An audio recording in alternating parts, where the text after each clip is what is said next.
China wants its next growth engine to look like this: artificial intelligence, humanoids, future industries. But there is a challenge. Growth is slowing. Its GDP growth target for this year, set at 4.5 to 5%, is lowest in decades, all amid global uncertainty and lingering challenges at home. So the question, can innovation support the weight of the world's second largest economy? At the start of China's annual parliamentary meetings, Chinese Premier Li Qiang acknowledged the achievements that China has made, but also the challenges ahead. At home, we still face quite a few problems and challenges, both old and new, in economic development and transformation. The task of transitioning to new growth drivers is formidable. There is also room for improvement in the work of the government. Some policies upon implementation have not delivered as expected. I'm Olivia Siong here in Beijing with a deep dive into this year's 2 sessions on East Asia Tonight. This is also a special episode of the CNA Correspondent podcast. With me are correspondents Deborah Wong and Rebecca Mateo. They've been working hard on the ground, so let's jump right into it.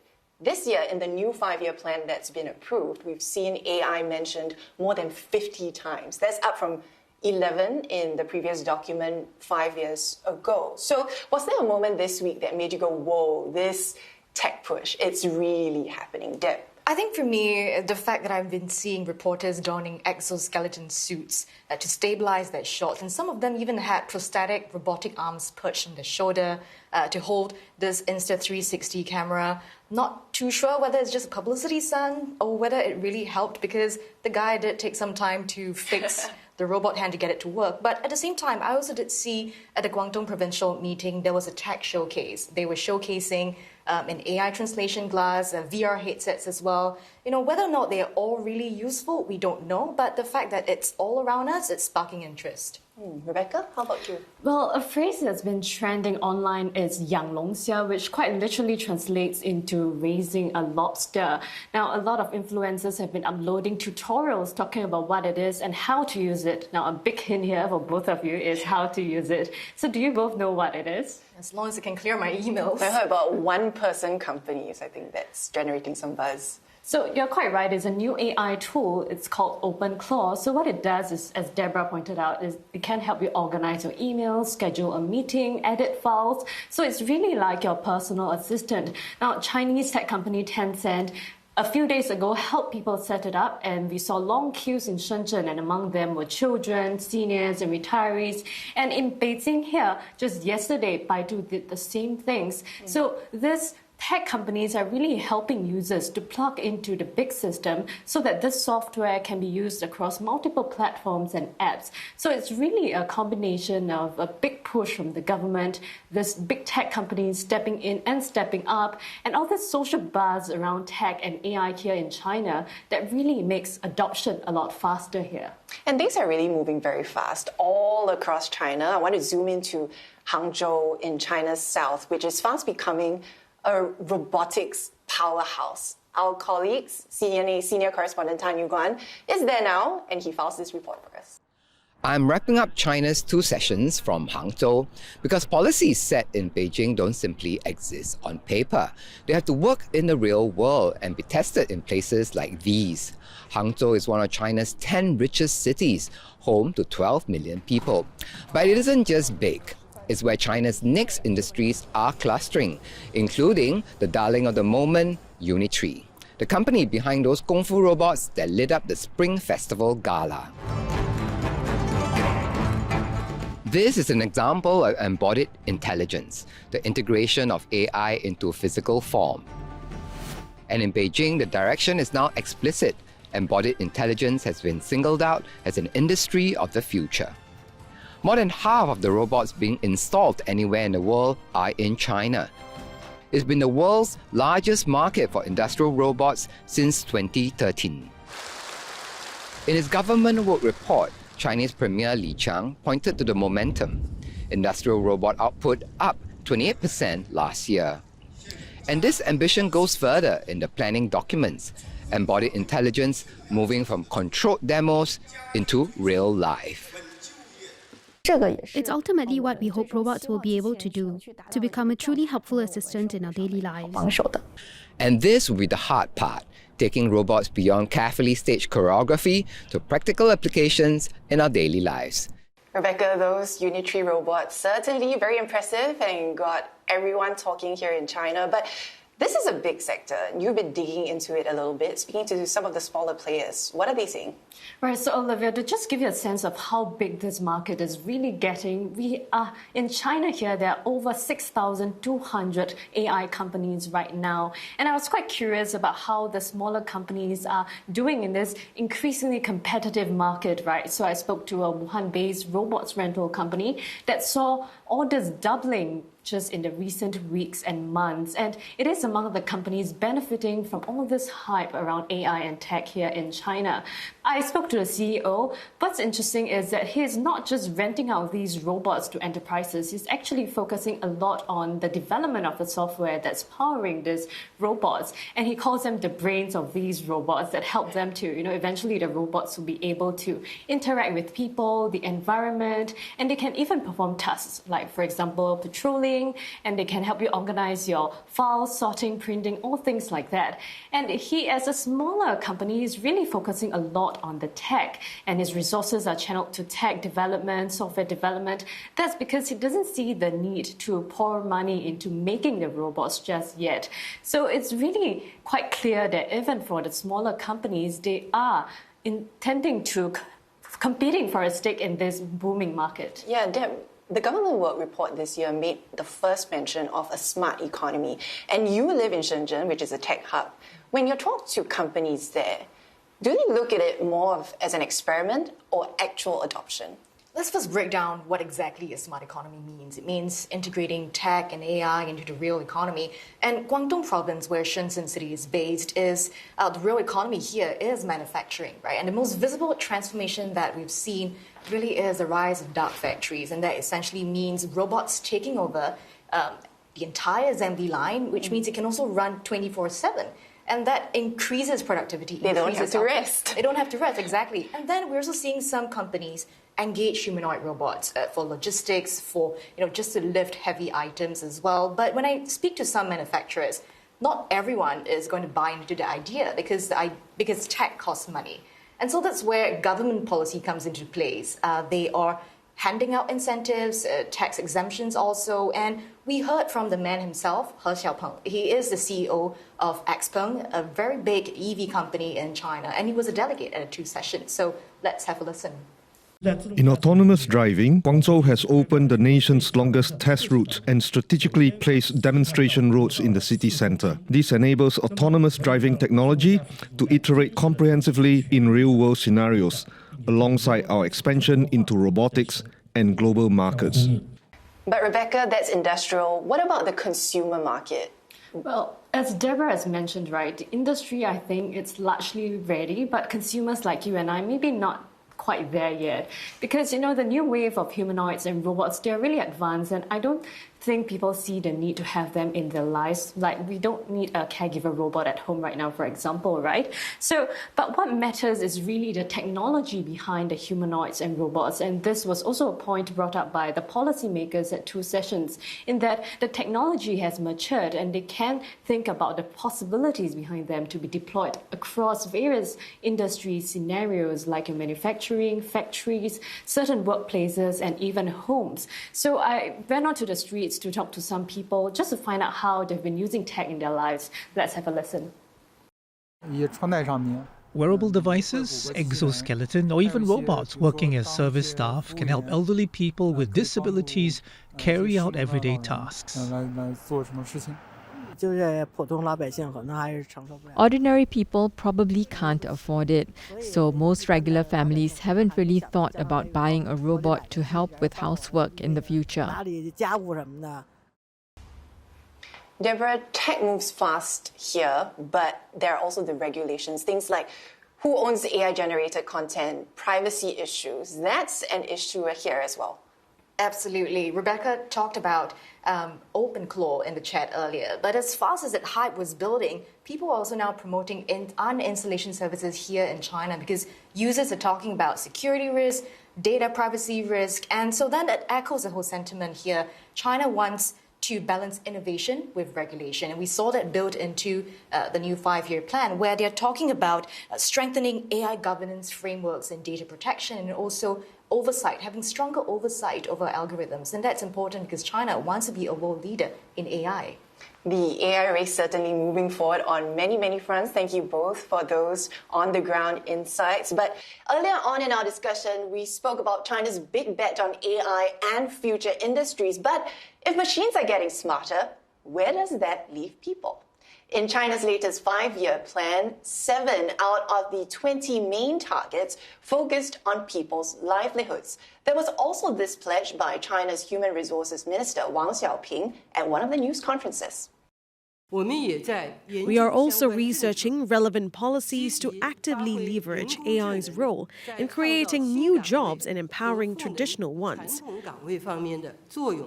I'm joined now by CNA's correspondents, Tan Su-Hui and Crystal Chia.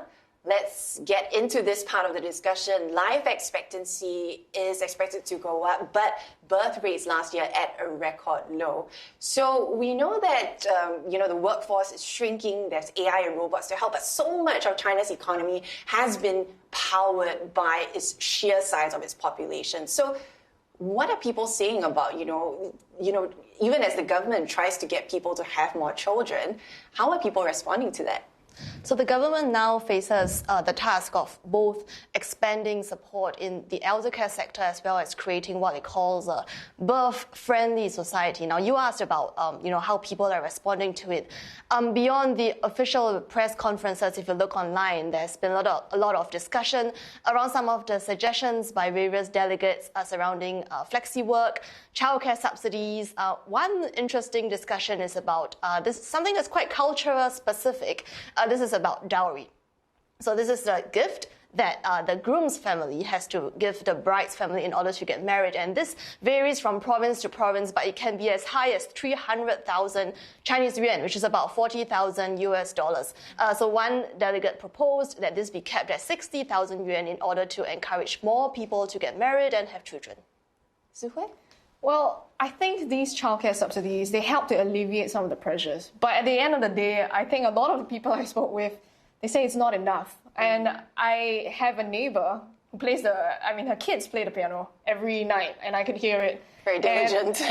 Yeah, so Chinese people are very diligent. They practice every day. I talked to them, I asked about the private piano classes, and they say that it costs 1,000 yuan for each private lesson. And then she has a second child. And so cost of living, very high. And so the nationwide childcare subsidy program, it was introduced last year. 300 yuan per child below the age of 3. That's about 50 USD.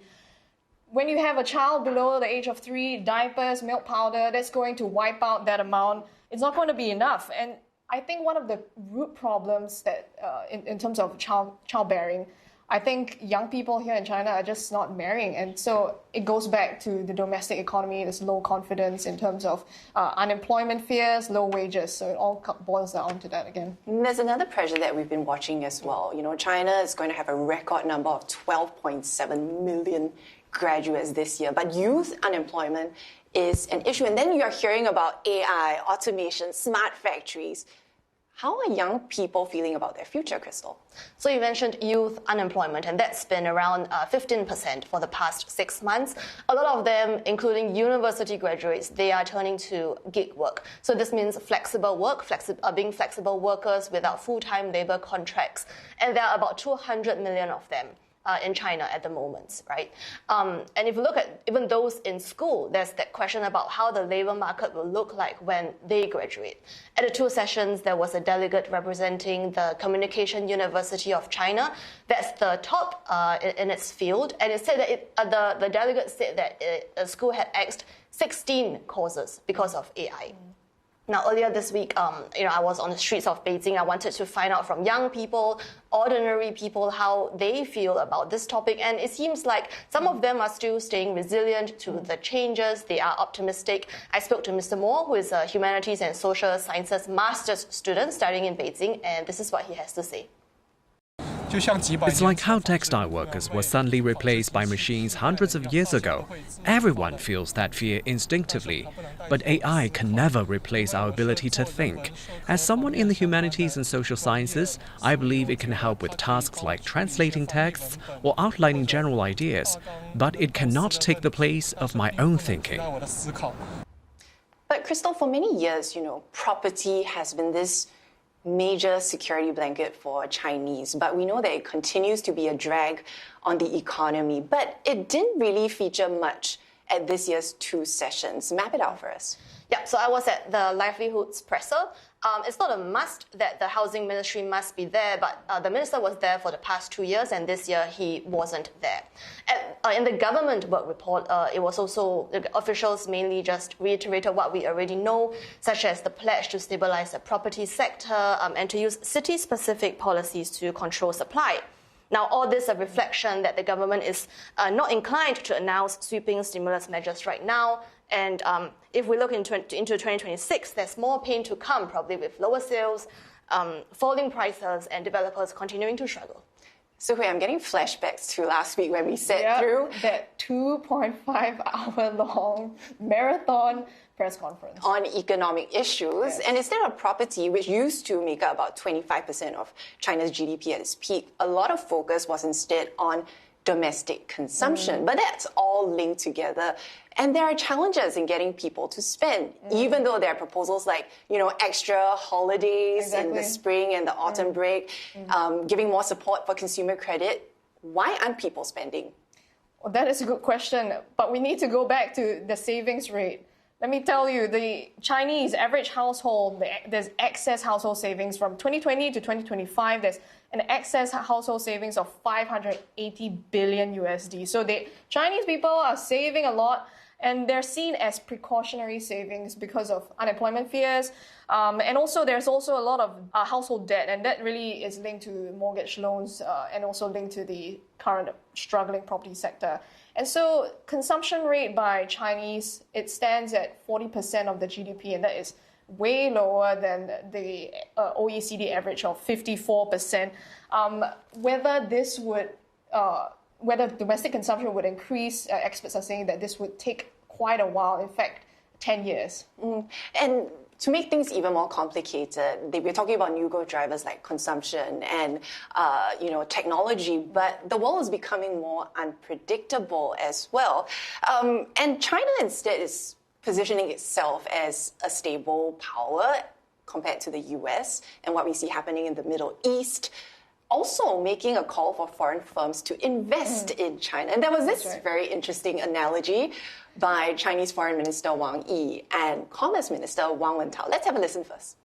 We would be happy to see our European friends step out of the protectionist ethic and come to the gym of the Chinese market.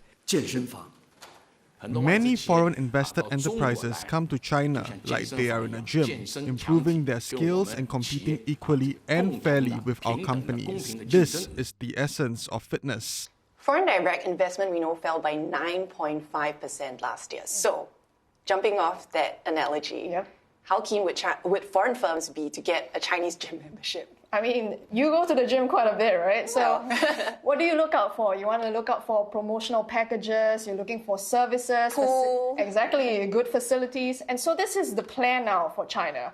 What they're looking for, the new 5-year plan, they want to improve services and support for foreign investors. And this really ties in with their big push for driving domestic consumption and increase consumption through the services sector. They're trying to increase a range of experiences like the cruise sector, elder care, even increasing sports events. And when you want people to spend in China, invest in China, as well as export through China, you want to increase access to China. And so we can see that a lot in the visa-free access that China is really pushing. I went to Chongqing, a lot of visa-free access over there as well. But at the same time, experts are saying that there are a lot of challenges. Well, the key challenge is that there's a lot of geopolitical uncertainty at the moment. We see that in the Middle East conflict. Also, another challenge for foreign direct investment is that there's increasingly high domestic competition at the moment. So lots going on at the moment. So a lot of foreign firms waiting and watching what's going to happen. But another interesting point that some from the business community pointed out is that while we are seeing investment in certain sectors like property go down, it's actually going up in some of the hot sectors like tech, like the silver economy. So it's a bit of a very nuanced picture when it comes to foreign direct investment, even though the overall picture is like that. Well, we've spoken a lot, and it's been a very busy week covering a whole range of topics. So let's help, put things into perspective here. Moving forward, what is one thing that you will be watching in the year ahead? Crystal? I will be watching for changing attitudes, right, by the Chinese towards maybe consumption, marriage, childbearing, finding a job, and above all, whether they feel confident about the future. As for me, I'm keeping a close eye on Mr. Trump because whatever moves that the world's largest economy makes will definitely affect the world's second largest economy. And he could be visiting China in just a few weeks. That's right. And you'll be busy. You too. But I think another thing to point out, next year it's going to be an important year for China. It's going to be, the Chinese Communist Party is going to have its party congress, and we'll be looking out for that 5-yearly leadership reshuffle and what's going to happen there. But thank you so much, both of you, for your insights and for joining us here today. Much to watch as China enters its next chapter of economic growth. And this was a special edition of East Asia Tonight and the CNA Correspondent podcast. Thanks for watching and listening.